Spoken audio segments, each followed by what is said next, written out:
I don't want to be the mom who watches her kids grow up while secretly resenting her life.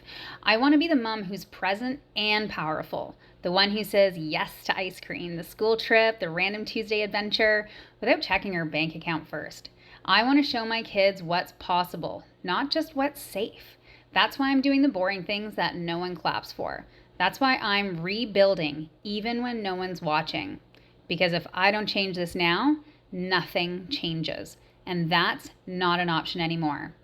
If you're on your comeback too, follow along. This is Rebuild and Rise Day 2. We are just getting started.